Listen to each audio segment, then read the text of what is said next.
देवी जागरण क्यों करते हैं? क्या किसी शास्त्र में लिखा हुआ? अपने ही हिंदू भाई सनातन धर्मी कई बार ऐसे सवाल पूछते हैं और मुझसे कई बार पूछा गया है। इससे पिछले प्रसंग में मैंने नवरात्र पूजन विधान के अंतर्गत ये बताया था कि अगली बार मैं स्पष्टीकरण दूंगा और भी ज़्यादा। वो घट स्थापन नवरात्र पूजन विधान था। अब ये शुद्ध रूप से देवी जागरण क्यों करते हैं। और एक और बात, इसमें तारा रानी की कथा खोजबीन करके पाई गई कि ये पूरी एक झूठी काल्पनिक कथा है। ये जागरण वालों का एक धंधा या जो कार्य है, कार्यशैली है। जागरण करना भी एक रोजगार है। देवी का जागरण करना एक रोजगार है। जैसे पंडितों का पौरोहित्य कार्य। तो ये प्राचीन परंपराएं, इसका आधार क्या है? और क्योंकि सबसे बड़ी दिक्कत समाज में बहुत सारे ऐसे लोग होते हैं जो दूसरे धर्म के होते हैं, उसमें अल्लाह वालों पर तो कोई रोक टोक नहीं होती। वो लाउड स्पीकर पे जब उनके 5 वक्त के अलावा जब उनके रोजे आते हैं तो फिर वो सुबह भी चिल्लाते हैं और बहुत सी बातें हैं, लेकिन कहीं कोई सवाल खड़े नहीं होते। और हमारा ही एक सनातन धर्म का अंग स्वामी दयानंद जी का, पता नहीं महर्षि की उपाधि उन्हें किसने दे दी। ये समाज है, किसी को भी महर्षि बना देता है, किसी को भी परमहंस बना देता है। तो मैं मौलिक बात पे आता हूँ और आपको आज बताता हूँ कि शास्त्रों का आधार क्या है। और ये गीता प्रेस के कुछ मूल ग्रंथों का सारांश है, व्रत विधान के अंतर्गत भी है। तो मैं आरंभ करता हूँ। ओम श्री गुरुवे नमः, ओम श्री गणेशाय नमः। ये जो कुछ मैं बोल रहा हूँ इसके लिए आधार ग्रंथ हैं स्कंद पुराण, देवी भागवत पुराण, रुद्रायमल तंत्र, विष्णु धर्म यानी विष्णु धर्मोत्तर, और कुछ बाद के ग्रंथ भी हैं, पूजा पंकज भास्कर दीक्षित। तो ये इन ग्रंथों के आधार पर मैं सारांश में कोशिश करूँगा कम समय में आपको जानकारी दूं। तो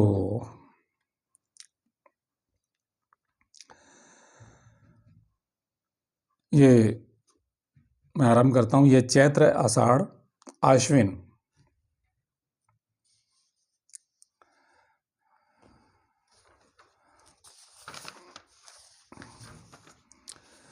तो 2 नवरात्र आपको पता ही हैं, और दोनों के विधान में कुछ अंतर है, अलग अलग हैं वो।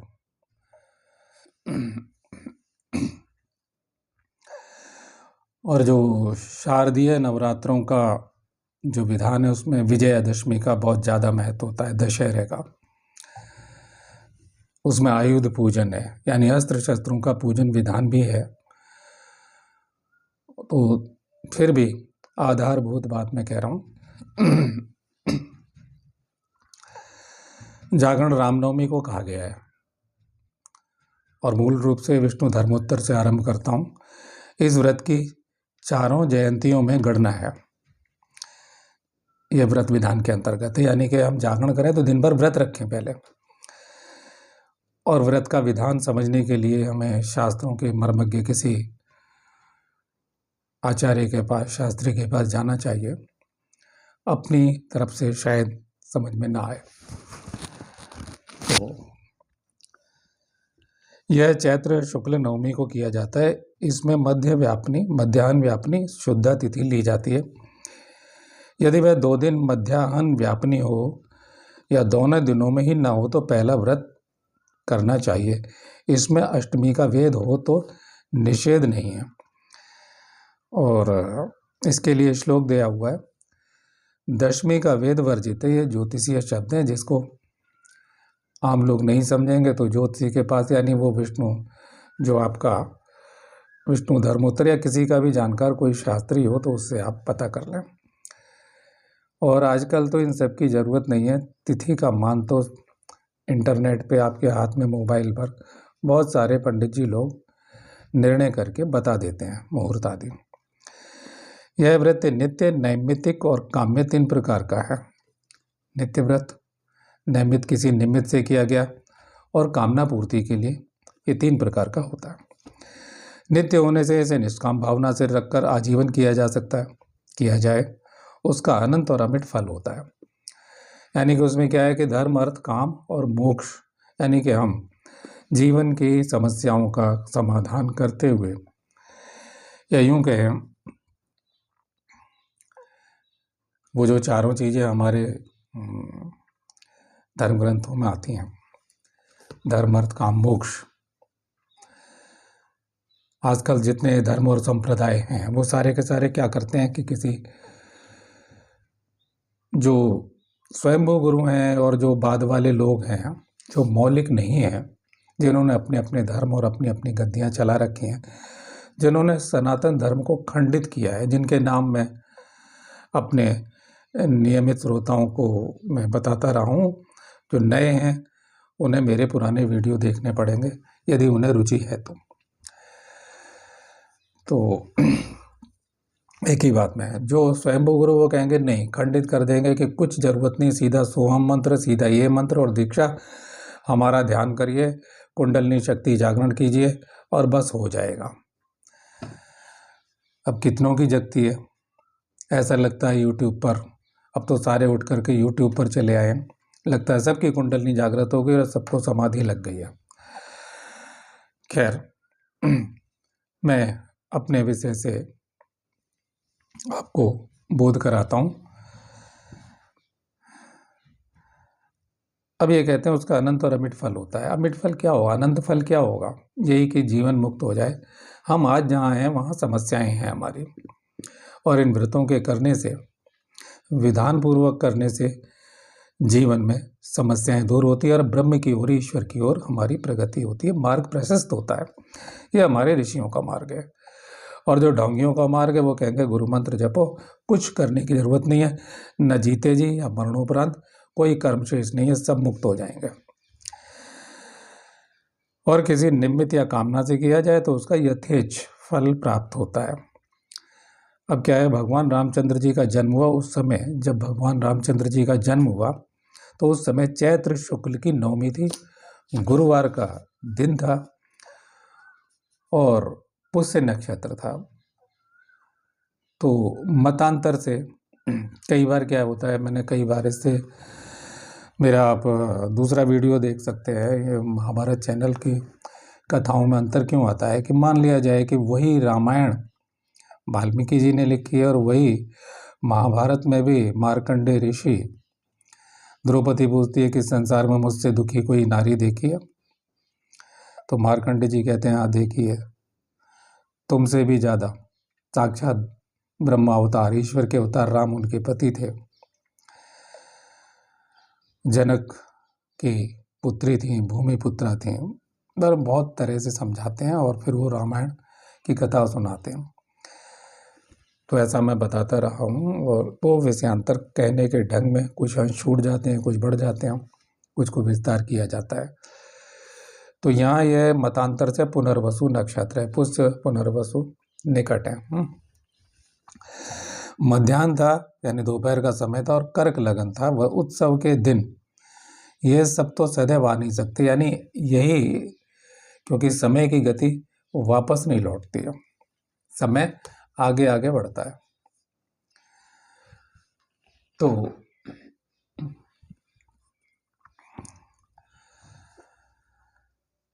एक जैसे ग्रह, लेकिन हमें अंश ग्रह फिर उसी चक्र में प्राप्त हो जाते हैं। आंशिक ग्रहों की आकाशीय स्थिति आंशिक रूप से हमें वैसी प्राप्त हो जाती है। तो यही पर्व निर्णय करता है कि हमें कब वह पर्व मनाना चाहिए। तो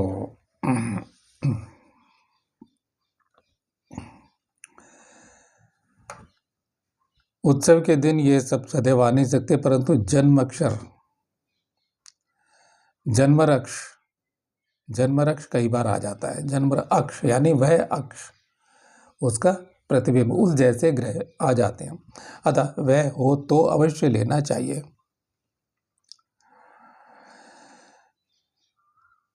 जो मनुष्य रामनवमी का भक्ति और विश्वास के साथ व्रत करते हैं उनको महान फल मिलता है। व्रती को चाहिए कि व्रत के पहले दिन चैत्र शुक्ल अष्टमी को प्रातः स्नान आदि से निश्चिंत होकर भगवान रामचंद्र का स्मरण करें। अब कहोगे दुर्गा जी का जागरण है, देवी का जागरण है, और यानी कि शक्ति के 9 स्वरूप हैं, और ये रामचंद्र जी, तो ये क्या है कि आदि शक्ति का पर्व तो राम जी के जन्म से भी पहले था। ये तिथियां ये सब रामचंद्र जी के जन्म से भी पहले की हैं, किंतु इसमें विधियां जोड़ दी गई, इसमें जुड़ गया। जब भगवान राम जी आए तो फिर वो दुर्गा जी का उत्सव, अर्थात आपको किस विधि से, शक्ति का तो मूल रूप से पर्व है, लेकिन राम जी का इसमें आधार है। तो इसमें लिखा प्रातः स्नान आदि से निश्चिंत होकर भगवान रामचंद्र का स्मरण करें।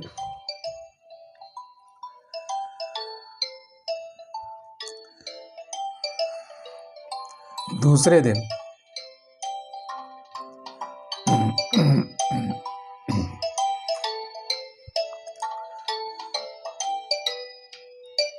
थोड़ा स्थगित करते हैं।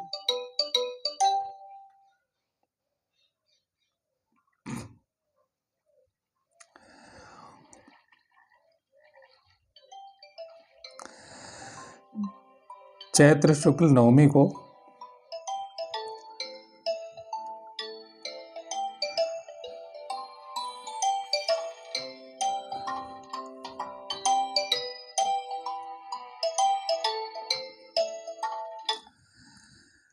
नित्य कर्म से अतिशीघ्र निवृत्त होकर मंत्र दिया हुआ है, और राम जी के और भी मंत्र है, जिसका जो अपना अभीष्ट मंत्र हो उसे जपना चाहिए या उससे संकल्प न करना चाहिए। इस मंत्र से भगवान के प्रति व्रत करने की भावना को प्रकट करे, और यह संकल्प करके कि काम क्रोध लोभ मोह आदि से वर्जित होकर, अर्थात अपने मन को एकाग्र करके तमाम विषयों से हटा करके परमेश्वरी का चिंतन करते हुए या राम जी का चिंतन करते हुए जो जिसका अभिष्ट हो या इष्ट हो,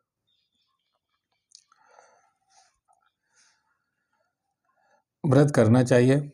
तत्पश्चात मंदिर अथवा अपने मकान को ध्वजा, पताका, तोरण और बंधनवार आदि से सुशोभित करके उसके उत्तर भाग में रंगीन कपड़े का मंडप बनाए। यह गृहस्थ लोगों के लिए, आप दुनिया भर के काम करते हैं, शादियों में लेन देन करते हैं, अपनी मान मर्यादा को बनाए रखते हैं, लेकिन सनातन धर्म के लिए अन्य धर्म वाले विभिन्न प्रकार से अपने उत्सव मनाते हैं। तो सनातन धर्मी को भी है शास्त्र का निर्देश करना चाहिए। जो नई शास्त्रों को मानता उसे जरूरत नहीं है। ढोंगी बाबा लोग कहेंगे कि अपना शास्त्र खुद लिखिए, वो कल्पनाओं में जीते हैं। कोई गीता दोबारा पैदा नहीं होती, कोई पुराण दोबारा पैदा नहीं होता, कोई पतंजलि दोबारा पैदा नहीं होते। वो जो लिख गए, जो बोल गए, वो सब परीक्षण है। कुछ ठोस ग्रंथ हैं जो परीक्षण करते हैं कि आपके अंदर शक्ति जागृत हुई या नहीं हुई। यदि आप ये साधना कर रहे हैं तो उसे आईने में देखिए, परीक्षण कीजिए, अपना परीक्षण। और फिर वह परीक्षण कौन करता है? गुरु उन मानदंडों पर परीक्षण करता है। गीता कहती है प्राणों को अपान में हवन करें या प्राण को अपान को प्राण में हवन करें। तो हुआ या नहीं हुआ, और उससे शक्ति जगी, क्या वह भीतर और बाहर प्रकट हो रही है या नहीं। तो ये व्रत हमें वह शक्ति प्रदान करते हैं, आत्मबल प्रदान करते हैं साधनाओं के प्रति। आज हम बाहर का साधन कर रहे हैं, लेकिन जब हम परमेश्वरी के भगवान राम के तेज में प्रवेश कर जाएंगे तो ना वहाँ राम होगा, ना वहाँ देवी दुर्गा होंगी, ना वहाँ काली होंगी। हम मूल तत्व में ही प्रवेश करेंगे, लेकिन यात्रा हम बाहर से कर रहे हैं। मूर्ति एक आधार है संपर्क करने का, वो कलश, वो मंडल, वो जो हम तोरण आदि बंधन वारे हम स्वागत कर रहे हैं, ये भावना से हम आरंभ करते हैं और फिर हम भावातीत हो जाते हैं। यही तो मार्ग है, संपूर्ण मार्गों का आधार है। तो इसे सुशोभित करके उत्तर भाग में रंगीन कपड़े का मंडप बनाए। मंडप बनाते हैं तो आइए, जब आप करते हैं तो आपके अंदर एक जीवनी शक्ति का प्रभाव होता है, उत्साह होता है। उसके अंदर सर्वतोभद्र मंडल की रचना करके, सर्वतोभद्र मंडल कठिन है, ये जो जानकार पंडित जी लोग हैं वो बना देते हैं, उनसे बनवा लेना चाहिए। नहीं करते हो तो अष्टदल कमल अपनी अपनी परंपरा में लोग चावलों का बना लेते हैं, या अभीष्ट जो जिसका मार्ग है उन वनस्पति चूर्ण से भी बनाया जा सकता है, सर्वौषधि से बनाया जा सकता है, तो उससे भी रचना की जा सकती है। जरूरी नहीं है कि आपको पंडित जी को बुलाना पड़े, जानकार को, लेकिन जानकारी व्रत की जरूर लेनी चाहिए दोनों, ठीक है।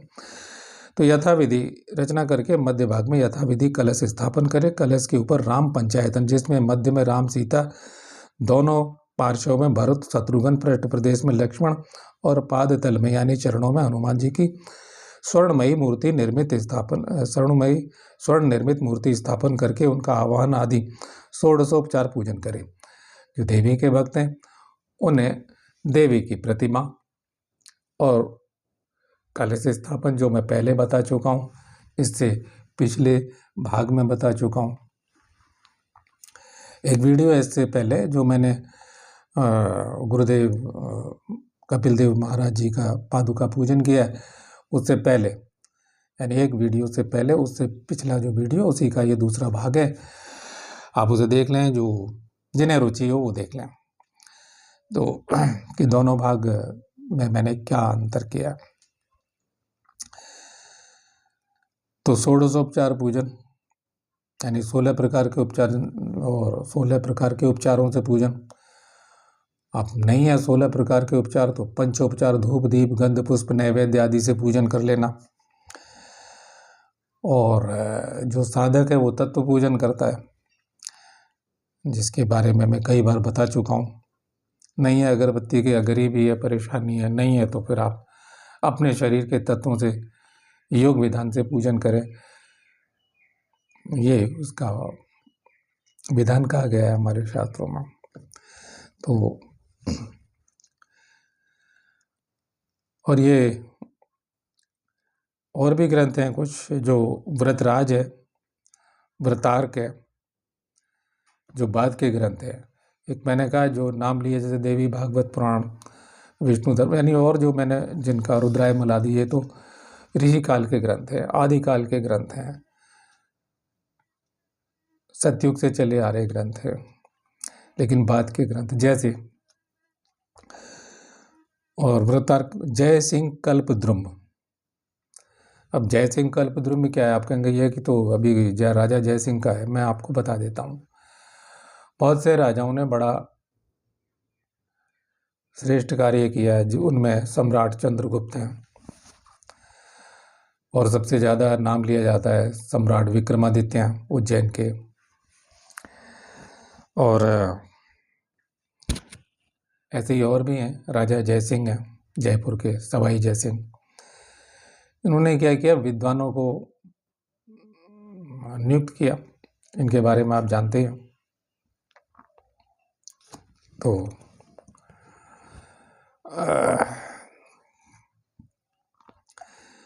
ऐसे जिन्हें दरबार से तनख्वाह मिलती है और उन्हें कहा गया कि मूल शास्त्रों का अध्ययन, चिंतन, सारांश लेकर के इन लोगों ने संरक्षण किया है हमारे शास्त्रों का, और उसके बारे में व्रत विधान या अन्य जो कुछ भी वो जानना चाहते थे उसकी रचनाएं करो, लिखो। तो रचना एक संपादन है, उसमें कुछ जोड़ नहीं रहे, केवल उसमें अनुवाद है, और कुछ ने अपनी तरफ से व्याख्याएं कर दी हैं स्पष्ट कि ये शास्त्र कहता है और ये इसका अनुवाद, और ये कहना चाहते हैं, अमुक ऋषि ये कहना चाहते हैं, ये विधान है। तो विक्रमादित्य के दरबार के नवरत्नों के बारे में, कालिदास के बारे में या वराह मिहिर के बारे में आप पढ़ते सुनते हैं, अन्य सब लोगों के बारे में। तो ऐसे ही राजा जयसिंह ने भी हमारे शास्त्रों का निचोड़ निकलवाया, कुछ खोए हुए ग्रंथों को पुनरुद्धार किया, उनका सारांश ढूंढा गया, उसमें अतिरिक्त रूप से कुछ जोड़ा नहीं गया है। तो जयसिंह कल्पद्रुम नाम से एक ग्रंथ है। ऐसे बहुत सारे दक्षिण भारत के राजाओं ने भी ऐसा कार्य किया, और अब तो बड़ी खोजबीन चल रही है। लोगों के घरों में जो प्राचीन पांडुलिपियाँ पीढ़ी दर पीढ़ी चलते चलते चलते आ गई हैं, श्रुति और स्मृति के आधार पर उन्हें संरक्षित किया गया है, तो वो हम तो विष्णु पूजन आदि में वैदिक और पौराणिक दोनों प्रकार की पूजन विधि है, उसके अनुसार पूजन करें। उस दिन भर भगवान का भजन स्मरण। अब ये हम आते हैं कि दिन भर की दिनचर्या और रात्रिचर्या क्या होगी। भगवान का भजन स्मरण, स्तोत्र पाठ। मैं इससे पहले बता चुका हूँ कि स्तोत्र है हमारे शास्त्रों में, ये आरतियाँ नहीं होती ओम जय जगदीश हरे, जय अम्बे गौरी, जय लक्ष्मी रमणा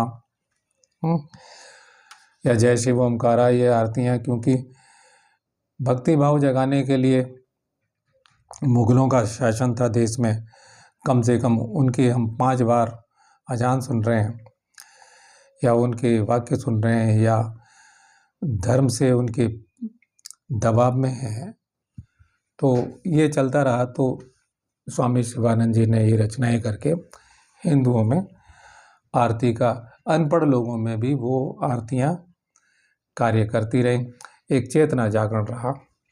लेकिन स्तोत्र पाठ है हमारे शास्त्रों में, और स्तोत्रों की एक गायन शैली है, हर एक की अलग है। एक स्तोत्र की अलग है तो दूसरे स्तोत्र की अलग है। उन्हें मनमाने ढंग से जब हम गायन करते हैं तो उसका फल प्राप्त नहीं होता।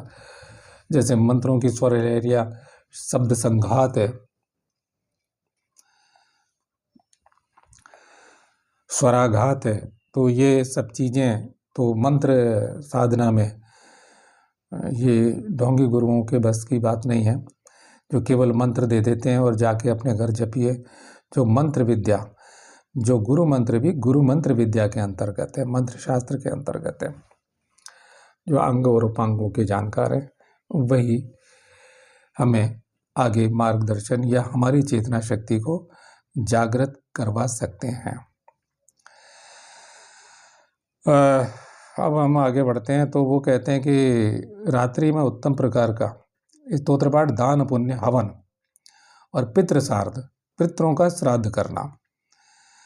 अब जितने धर्म हैं, चाहे वो राधा स्वामी हो, चाहे ब्रह्म कुमारी हो, चाहे निरंकारी हो, या जितने भी हैं, ये सब पितरों का तो नाम ही नहीं लेते। कबीरपंथी सबसे ज़्यादा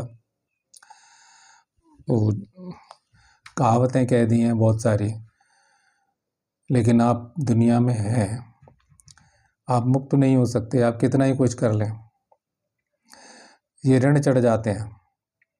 ये गुरु लोग कहते हैं तुम्हारी 21 पीढ़ियाँ पहले की और 21 पीढ़ियाँ बाद की आने वाली तर जाएंगी, यानी वो कुछ भी किया हुआ हो। तो हम कहते हैं, हम उनके प्रति आभार प्रकट करते हैं कि हमें आप दुनिया में ले आए, हमें एक मौका मिला धर्म, अर्थ और काम सेवन का, हमें मोक्ष प्राप्ति का। अगर आप मान लिया जाए सीधे सीधे मोक्ष की ही बात करते हैं, आपके अंदर सिर्फ ये हमें तो डायरेक्ट ईश्वर से मिलना है, बीच में कुछ नहीं, तो आपको एक अवसर मिला है तो भी आप पितृण के। और गीता में देवयान मार्ग, पितरयान मार्ग का उल्लेख है, सब जगह उल्लेख है। लेकिन ये स्वयंभू गुरु, इसीलिए ये जो भटकती आत्माएं ना पुनर्गर्भ धारण करती हैं, तो भूत प्रेत और आतंकवादी ज़्यादा पैदा होते हैं और विधर्मी ज़्यादा पैदा हो रहे हैं, क्योंकि सनातन धर्म में वाले अपने ही धर्म पे सवाल खड़े करते हैं और धर्म से टूट करके हिंदू धर्म में ही आपसी संघर्ष है। मैंने बताया ना, बुद्ध, कबीर, महावीर, ये सब आपसी संघर्ष है। ये सब सनातन धर्म के कट्टर विरोधी लोग हैं, उसके मर्म को समझते नहीं है। तो अब ये कहते हैं रात्रि में उत्तम प्रकार से है पितृ श्राद्ध करना और उत्सव करे। अब उत्सव की बात कही कि जिंदगी में उदासियाँ बहुत हैं, गरीब को गरीब के ढंग से, धनवान है वो अपने ढंग से, और ये उत्सव करे। तो उत्सव किस प्रकार के? रात्रि में उत्तम प्रकार के गायन वादन नर्तन, तो ये करे। उधर रामलीला की जाती है शारदीय नवरात्रों में। और चरित्र श्रवण आदि के द्वारा जागरण करें, यानी देवी के चरित्र का। अब जैसे दुर्गा सप्तशती है, उसमें दुर्गा सप्तशती पूरा तंत्र शास्त्र है, रहस्य है, छुपा हुआ है। आपने अर्गला, कीलक आदि आदि और दुर्गा सप्तशती ये सब सुने पढ़े हैं। उसके अंदर और भी बहुत कुछ छुपा हुआ है, इतना ज़्यादा बीज छुपा हुआ है कि मनुष्य के जीवन की समस्याओं के तमाम साधन हैं उसके अंदर।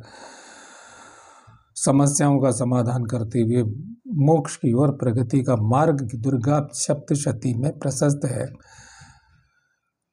अब ढोंगी बाबा लोग कहेंगे, स्वयंभू गुरु कहेंगे अपने शास्त्र लिखो, अपने अनुभव लिखो, तो अनुभव ही तो आपको कल्पना में ले जाते हैं, आप हवा में उड़ जाते हैं, पता नहीं विभिन्न प्रकार के दृश्य देखते रहते हैं, और फिर आगे नए नए स्वयंभू गुरु पैदा हो जाते हैं।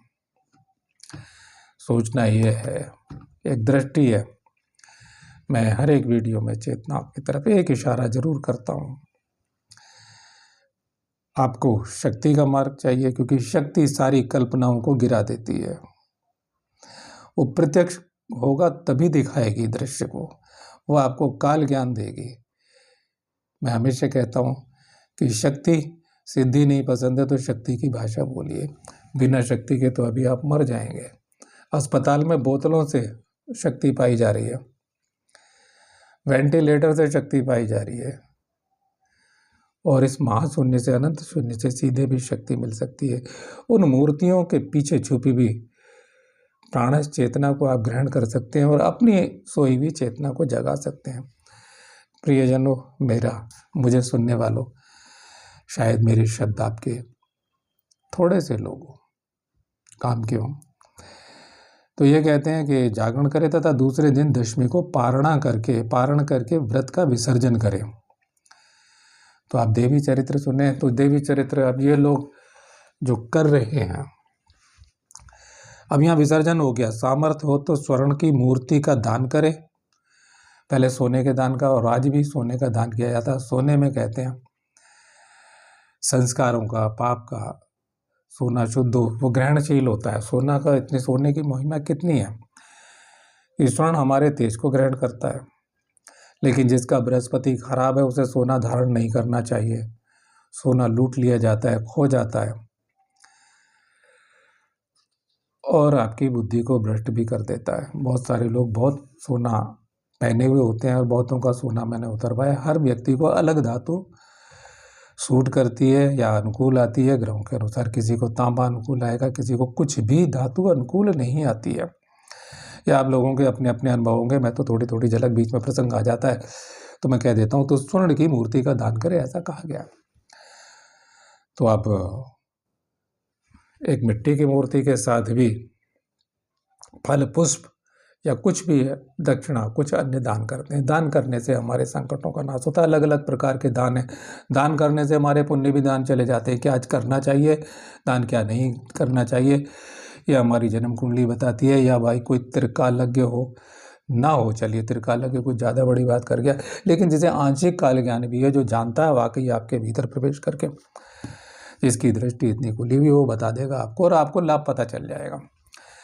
तो महाराज, ये मैंने आपको व्रत का विधान और देवी जागरण का आधार बताया। इसमें साफ लिखा हुआ है, रात्रि में उत्तम प्रकार का गायन वादन नर्तन और देवी चरित्र या रामचरित्र। उधर रामलीलाएं चलती हैं, लेकिन घरों में हम नवरात्रि में नवरात्रि का जागरण करते हैं। तो पारण करके अगले दिन, तो ये जागरण के लिए चरित्र श्रवण आदि के द्वारा जागरण करें। पारण व्रत करके व्रत का विसर्जन करें। यहाँ खत्म हो गया। और ये कहते हैं ब्राह्मण भोजन कराए, इस प्रकार प्रतिवर्ष करता रहे, यानी दशमी के दिन ये कह दिया गया। ये चैत्र नवरात्र, शुक्ल चैत्र जो है नवरात्र का मैंने जागरण विधान का, देवी का जागरण क्यों किया जाता है, लेकिन एक इतनी सारी बातें तो कही गई, लेकिन यहाँ कहीं भी एक लाइन तो लिख दी जाती चलिए कि तारा रानी की कथा करें, तारा रानी के बिना जागरण, तारा रानी की कथा के बिना जागरण पूरा नहीं होगा। यही सुनते आए हैं ना आप। तो मैंने इससे पिछले भाग में कहा था कि मैंने बहुत सारे जागरण वालों से मेरा संपर्क रहा है, और इसमें एक बात कि जागरण से जिनको परेशानियां होती हैं, नींदें खराब होती हैं, विद्यार्थियों को बाधा पड़ती है, ये प्रसंग में अभी झलक दिखा दूंगा। विनोद कुमार हाइपोथेसिस जी ने कहा है कि मैं तो एक ही जागरण जानता हूं कि अंदर शरीर जागा रहे। बिल्कुल ये आध्यात्मिक बात हो गई। ऐसा जागरण आप करते हैं तो करिए, लेकिन आज देश का जो माहौल चल रहा है वो आपको ज्ञात ही है। जबरदस्ती किसी को जागरण नहीं सुनाना चाहिए। मैं खुद जागरण नहीं सुनता, मैं जागरणों में नहीं जाता। ये मेरा कार्य है कि जागरण से पहले कोई मुझे ठीक लगा, मेरा चुनाव है, मैं जागरण से पहले देवी पूजन कर लेता हूँ। ये मेरा कार्य है, ये मेरा रोजगार है। और दक्षिणा तय करने के बाद मैं भूल जाता हूँ कि मुझे क्या मिलना है। 1 रुपया आपसे तय कर लिया तो मैं मन प्राण आत्मा से देवी का पूजन करूँगा। आप मुझे बता देंगे कि जागरण होना है कि इतने मिनट में, आधे घंटे में ख़त्म करना है, तो मैं आधे घंटे में सारांश पूजन कर दूंगा। आप कहें 40 मिनट में, मैं तो 40 मिनट का सारांश पूजन में कर दूंगा। ज्ञानी जी रज्जापुर के जागरण एंड ज्ञानी एंड पार्टी जागरण वालों से मैंने कहा था कि भाई आप तारा रानी के बारे में विवरण दें। तो मैं दोबारा एक बार, आपने टिप्पणियाँ की और ये पिछली टिप्पणियों में आपने कहा ये गुरुवाणी में लिखा हुआ है, तो मैंने आपको उसका जवाब दे दिया था कि गुरुवाणी में कहीं नहीं लिखा हुआ है। और गुरुवाणी और गुरुजनों ने कहा है, हमारे बड़े कहते आए हैं, गुरुओं ने कहा है। तो भाई वो टिप्पणी आपने दोबारा कह करके कि वाकई में 16 लाइनें, जब हम गुरुवाणी शब्द बोलते हैं तो गुरु ग्रंथ साहिब की वाणी को ही गुरुवाणी कहा जाता है। ये पूरे देश में और पूरी दुनिया में चलन में है। बाकी आदमी को एक्सपेक्ट करना चाहिए, राधा स्वामी बोलेगा हमारे गुरु की वाणी है, दूसरा कोई गुरु वाला कृष्णामूर्ति वाले का हमारे गुरु की वाणी है। तो आपको ये स्पष्ट रूप से टिप्पणी करनी चाहिए। आपने क्षमा भी मांगी है कमेंट में, और मुझे व्यक्तिगत भी फ़ोन किया है, लेकिन दूसरों को भी इस समय में, ये दूसरा भाग है, बता रहा हूँ कि आपने कहा हाँ, आपने अपने मेरे तलाश करने पर आपने अपने बड़ों से, तो बड़ों की परिभाषा, आप अपने संगीत के गुरु को गुरु कहिए कि मेरे संगीत के गुरु ने कहा कि ये हम काल्पनिक कथा है, इसको कहते आए हैं। क्योंकि एक पूरी रात का एक प्रोग्राम फिट है कि 10:30 या 11 बजे से जागरण शुरू होगा, 2:30 से 3 बजे आप लंच करेंगे, इसके बीच 12-1 बजे आप झांकी निकाल देंगे, और उसमें भी एक बदतमीजी की झांकी निकलती थी, अब शायद बंद हो गई है वो, जैसा कि आपने मुझे बताया कुछ जागरण वालों ने, फैशन बदलता रहता है। ये पूरा एक कॉमर्शियल, एक व्यापारिक सिद्धांत है जागरण के नाम पे। भक्ति भाव इसमें कम हो गया है, लेकिन थोड़ी देर के लिए से ही जब आप नचाते हैं, कुछ औरतें नाचने लगती हैं, कुछ पुरुष भी नाचने लगते हैं, अगर वाकई तन्मयता आ गई है थोड़ी देर के लिए, क्योंकि गायन वादन नर्तन बोला गया है, अभी मैंने पढ़ा। आप जागरण वाला जागरण कर रहा है और वो उत्साहित कर रहा है, और आप वाकई में, लेकिन आप देख लें जरा, कोई अश्लील झटके ना दिखाने लग जाए ऊपर और नीचे के, महिलाएं ऐसे झटके ना दिखाने लग जाएं, आधुनिक डांस ना करने लग जाएं, और शिव पार्वती की लीला के नाम पर, उस झांकी की लीला के नाम पर कोई अश्लील झटके ना हो जाए। मैंने ये सावन के जो कांवड़ वाले चलते हैं, सोमवार, सावन के सोमवार का जो जल चढ़ता है, रोड पर आश्चर्यचकित हुआ, शिव पार्वती की झांकी निकल रही है और वो लड़की अश्लील झटके दे रही है, ऊपर से भी और नीचे से भी और पीछे से भी। आप समझ गए हैं कि मैं क्या कह रहा हूँ। तो ऐसा ना करें, विरोध करें, बैठा दें। राधा कृष्ण है तो राधा कृष्ण एक शास्त्रीय डांस है, शास्त्रीय नृत्य है। शिव पार्वती एक शास्त्रीय नृत्य है। तो जरा भी ऐसा कुछ हो तो सनातन धर्म को जीवित रखें, जागरण वालों का कर्तव्य है, उसमें ऐसा कुछ नहीं होना चाहिए। शास्त्रीय मर्यादा का उल्लंघन ना करें। शास्त्रीय संगीत अच्छा लगता है, पहले से तैयारी करें भाई। जागरण का आपने डल लिया है, निमंत्रण लिया है, तो भाई अगर आपके परिवार का कोई नाच रहा है तो उसे वार्निंग कर दो, चेतावनी दे दो जागरण वालों कि भाई कोई भी बिल्कुल शास्त्रीय ढंग से कुछ अभ्यास कर लो पहले से। ये नहीं उठ के खड़े हो गए नाचने लग गए उल्टा सीधा। अगर शिव पार्वती की झांकी और जो कॉमर्शियल लोग हैं जो पैसे लेके झांकियाँ प्रदर्शित करते हैं, तो उन्हें बिल्कुल कुछ शास्त्रीय नृत्य आना चाहिए ताकि हमारी संस्कृति जीवित रहे कि शिव पार्वती का नृत्य या राधा कृष्ण का नृत्य, कोई भी नृत्य। और बाकी लोग जो है वो तन्मय होकर जैसे भी हाथ फेंके वो भगवान के नाम पे फेंक रहे हैं, देवी के नाम पे फेंक रहे हैं, वो अलग बात हो गई। तो तन्मयता आ गई कुछ क्षण के लिए तो समझ लीजिए वो देवी का ब्रह्मांडीय प्रसाद मिल गया, एक तरंगें आपको प्राप्त हो गई। और मैंने देखा अगर आप तन्मयता से नृत्य कर रहे हैं तो आपको थकन नहीं होती, चाहे स्त्री पुरुष बूढ़ा बच्चा कोई भी नाच रहा है। तो ये कहा गया है भाई। लेकिन इसमें एक लाइन भी कहीं तारा रानी की नहीं है। तारा रानी की कथा बिल्कुल झूठी है। और सुबह क्या होता है, वो जो गायक कलाकार होते हैं, सहायक या बजाने वाले होते हैं, वो सब अपनी नींद मारते हैं या फिर उन्हें दूसरी जगह जाकर के जागरण करने में बजाना है, जागरण पार्टी में बजाना है, ये उनके अपने हैं। तो अब बचा हुआ अकेला जागरण करने वाला, तो वो सुबह उसे करनी है और वो ये भी देखता है कि चढ़ावा कितना आ रहा है, भीड़ कितनी है। भीड़ है तो वो उत्साहित करेगा, बजाने वालों को भी कहेगा ठीक है पैसे और दे दूंगा भाई, वो बढ़ जाएंगे। वो फिर अपना लंच करते हैं, लंच के बाद वो फिर शुरू हो जाएंगे नई एनर्जी के साथ में। तो सबका एक ठीक है, क्योंकि बिना धन के तो कुछ होता नहीं, क्यों आएगा। मैं भी जागरण में पूजन कराने जाऊंगा, लेकिन यह है कि क्या मैं भूल गया हूँ दक्षिणा को। उसके बाद मैं अपने कर्म में क्या मुझे जो मिला है मैं अपनी सारी ताकत से, कुछ जो बजाने वाले हैं तो बजाओ भाई। अगर आपको कहीं और नहीं जाना है तो आप बेहतर प्रदर्शन करें, अपना देवी के नाम पर करें। ये कि मेरे घंटे हो गए हैं इतने, तुम्हें भी प्रसाद मिलेगा। ऐसे भक्ति भाव वाले बजाने वाले होने चाहिए। फिर निरे व्यापारिक नहीं होने चाहिए। तो सबके सब। उसके बाद वो तारा रानी की एक झूठी कहानी कहता है, जिसके बारे में उल्लेख कर दिया। उसमें ऐसी उटपटांग बातें हैं, उन अप्सराओं का वर्णन, उन राजाओं का वर्णन, इस तरह की जो आज के मतलब है ही नहीं, कहीं गले नहीं उतरेंगी। ना ये समझ में आता है ये आधुनिक काल है, ना ये पता आता है पौराणिक काल है, ना ये पता आता है सतयुग है, ना त्रेता है। कोई घटना तिथि कुछ भी नहीं होता उसमें। और दिन निकल जाता है और तारा रानी की कथा चलती रहती है, सब है। तो ये झूठी कथा है। और मैं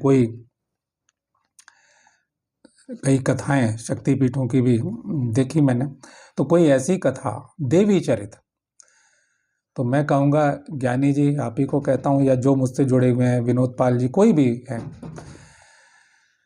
कि देवी की कोई ठोस चरित्र, और नहीं तो मैं बताऊंगा आगे कि उस ठोस चरित्र को आप सुनाएं अपने जागरणों में। मैं ज़रूर आगे मुझे समय मिलेगा तो कोई ठोस चरित्र देवी का, जिससे प्रेरणा मिलती हो, जिससे जीवन का उत्साह मिलता हो, सुनने मात्र से हमें कल्याण का मार्ग प्रशस्त होता हो, ऐसी कथा, ऐसा चरित्र सुनाना चाहिए। गायन शैली में बना लें उसे, जो लोगों की समझ में आए। तो तारा रानी की कथा तो अगर आप संवाद के रूप में रखते हैं तो वो उस रूप में आप कोई अच्छी कथा कहें, ठोस हो, प्रामाणिक हो, शास्त्रोक्त हो, नहीं तो नहीं करनी चाहिए।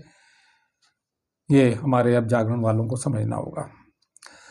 मैं बता दूं, मुझे पता चला है बंद कर दिया गया है, क्या नाम है, देवी का शुक्र शनिचर जो निकालते थे। शुक्र संपूर्ण ब्रह्मांड में, संपूर्ण भूत प्राणियों में तेज है, ओज है। और शुक्र के बारे में, शुक्राचार्य के बारे में, और शुक्र जो मूलभूत ग्रह है, ईश्वर का जो भाग्य का अधिपति देवता है, भगवान महामृत्युंजय शिव हैं, भगवान विनायक जी हैं। जो ग्रह क्या है, ग्रहों से हमारी शत्रु, हम उन ग्रहों में जन्म लेते हैं जो हमें भाग्य फल प्रदान करते हैं। तो शुक्र किस रूप से कहाँ है, शुक्र तारे के रूप से मौजूद हैं, शुक्र कीट पतंग दृश्य और अदृश्य प्राणियों में और उन लोकों में जो अन्य तत्वों के बने हुए, 5 तत्वों के अलावा अन्य तत्वों के बने हुए लोक हैं, उनमें भी जो प्राणी निवास करते हैं, उनमें शुक्र और सौंदर्य और तेज के जो प्रादुर्भाव प्रतीक हैं, मूल रूप से विद्यमान है ब्रह्म की भांति, वो शुक्र है। ऐसे ही शनिचर है, जिसको हम शनिदेव कहते हैं, है ना। तो वो कोई जोकर नहीं है, कॉमेडियन नहीं है। बहिष्कार करना चाहिए। लोगों की क्या भावना आती है कि शिव की बारात में वो इस तरह नाच रहे हैं। भूत प्रेतों का वर्णन है, यक्ष किन्नर गंधर्वों का वर्णन है, लेकिन ग्रहों के नाच रहे हैं, इस तरह का कहीं वर्णन नहीं है। और आपके मन में क्या आता है, आप जोकर की तरह देख रहे हैं, यानी आप सनातन धर्म वालों अपना मजाक खुद बनवा रहे हो ना। देवी जागरण वालों, आप अपने धर्म का मजाक खुद बना रहे हो ना। आप कुछ ऐसा काम मत कीजिए